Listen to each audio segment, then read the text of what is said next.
बहुत समय पहले सहारनपुर नामक एक खूबसूरत गांव हुआ करता था।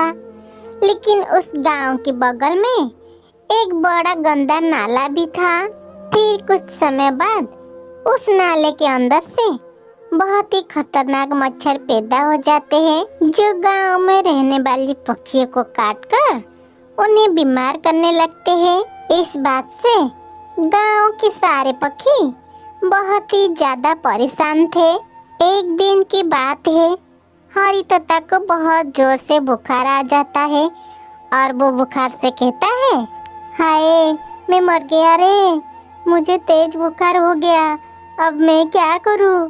हमारे गांव में ढेर सारा मच्छर आ गई है और उनके काटने से हम सारे पक्षी बीमार हो गई है। पता नहीं ये मच्छर कहाँ से आ गई है, कुछ समझ भी नहीं आ रहा है। अगर ऐसे ही लगातार बीमार पड़ते गए हम तो सारे पक्षी मर जाएंगे। तभी उस गांव में रहने वाली टुनटुनी चिड़िया कहती है, पक्षियों, ये सारे मच्छर गांव में बहने वाली गंदी नाली से आ रही है।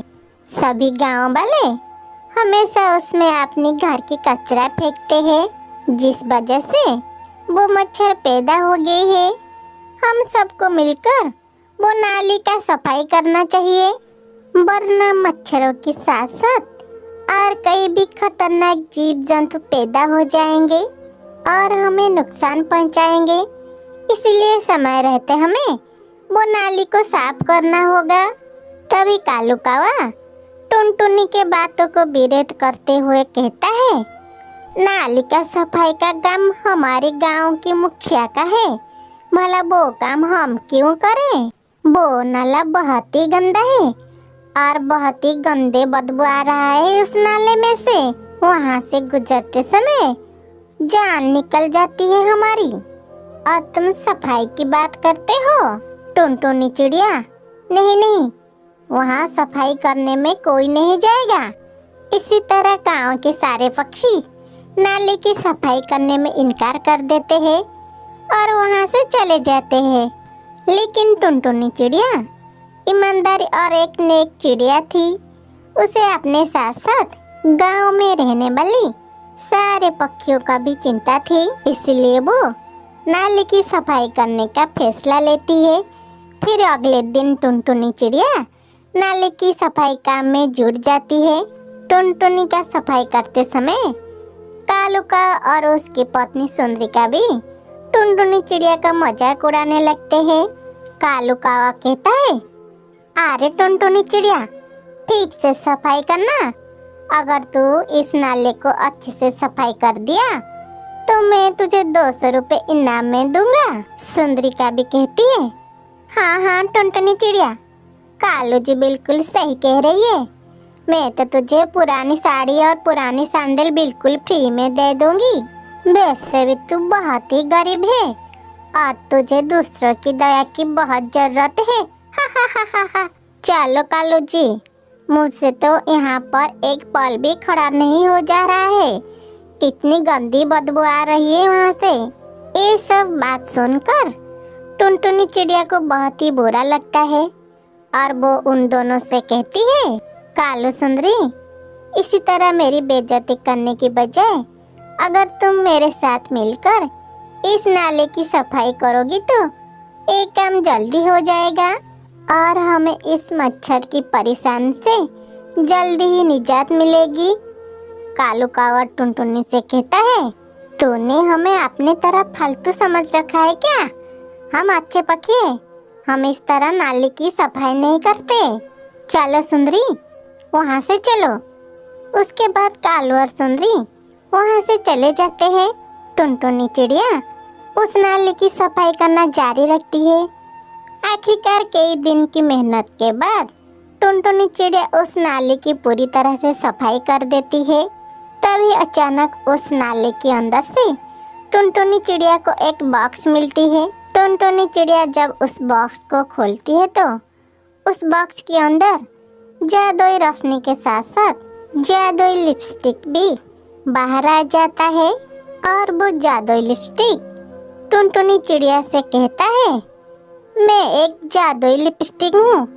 सालों पहले एक जादूगर ने मुझसे नाराज होकर मुझे एक बॉक्स में कैद करके इस नाले में फेंक दिया था। उसने कहा था कि जब एक ईमानदार और नेक चिड़िया इस नाले की सफाई करेगी तो मैं आज़ाद हो जाऊंगी।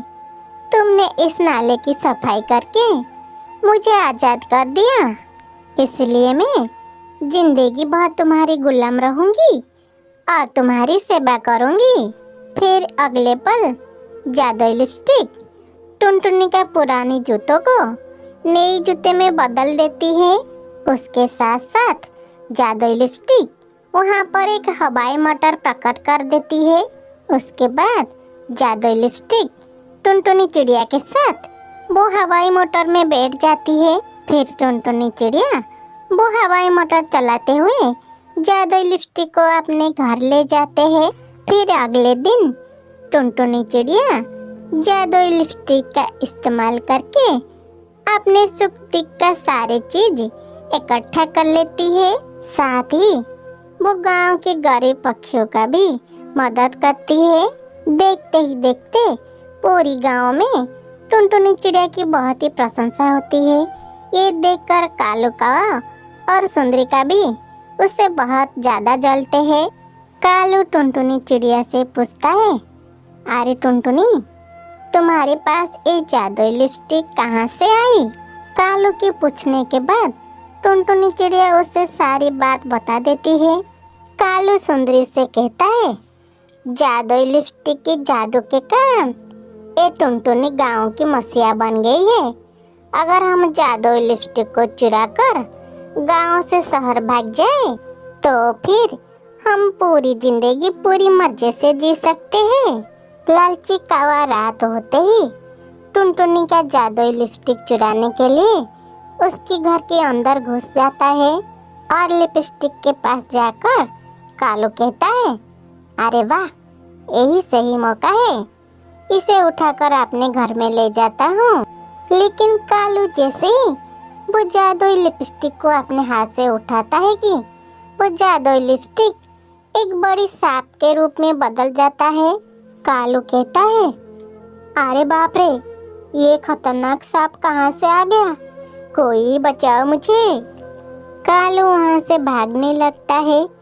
तभी वो सांप एक बड़ी रस्सी के रूप में बदलकर कालू को जकड़ लेता है।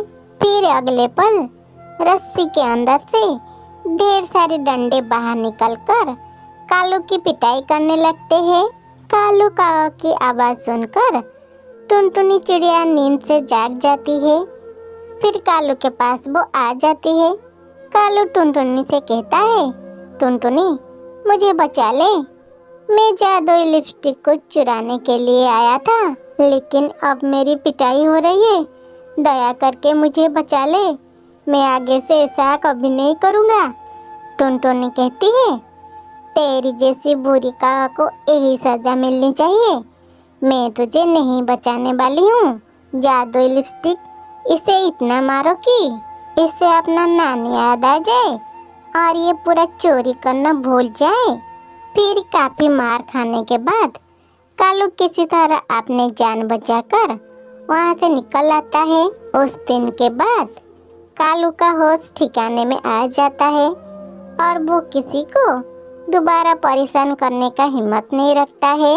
दूसरी तरफ जादुई लिपस्टिक टुनटुनी चिड़िया की हिफाजत के लिए उसे एक जादुई लिपस्टिक का घर देती है, जिसमें टुनटुनी चिड़िया की सारी जरूरत की चीजें मौजूद होती है और टुनटुनी चिड़िया वो जादुई लिपस्टिक के घर में खुशी खुशी अपनी जिंदगी बिताने लगती है।